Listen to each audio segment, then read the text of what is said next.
I need to tell someone about this and I don't know where else to post. I'm not sure if I'm losing it, but something's seriously wrong with this bookstore I stumbled into last week. I've been back 3 times since and I'm starting to think it's not just a store. Bear with me. This is going to sound unhinged. I was wandering downtown last Tuesday looking for a used bookstore to grab some cheap sci-fi. Google Maps was useless. It kept rerouting me in circles. That's when I saw it. The Curiosity Emporium. No sign, just an old wooden door under a rusted awning tucked between a vape shop and a laundromat.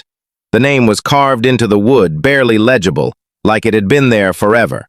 I don't know why, but I felt drawn to it, like the door was waiting for me. Inside, it was unreal.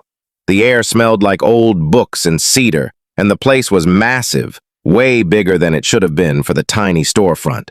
Shelves stretched up to a ceiling I couldn't even see, packed with books that looked ancient but pristine.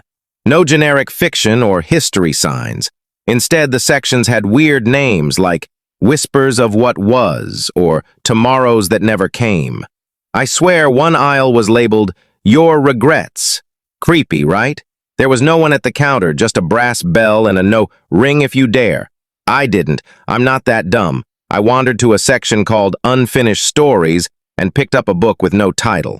The cover was blank leather, but when I touched it, my name appeared in gold lettering. My full name. I dropped it like it burned me, but when I picked it up again, the cover was blank. I opened it and the first page had a sentence in my handwriting. You shouldn't have come here, Alex. I don't know how it knew my name. I hadn't told anyone. I put the book back and tried to leave, but the aisles, they moved. I'd walk toward the door, only to end up in another section. One time I found myself in Forgotten Promises, and a book fell off the shelf.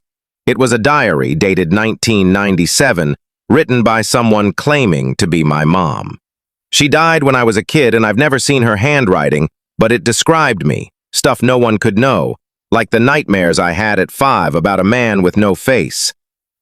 I finally found the exit after what felt like hours, but my phone said only 10 minutes had passed. I went back the next day to prove to myself it was just a weird prank.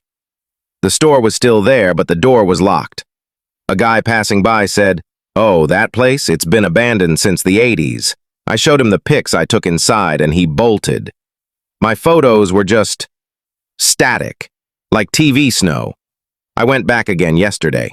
The door was open, but the store was different. The sections had changed. Paths you did. I can't tell what happened next in the short story. For the full story, link below.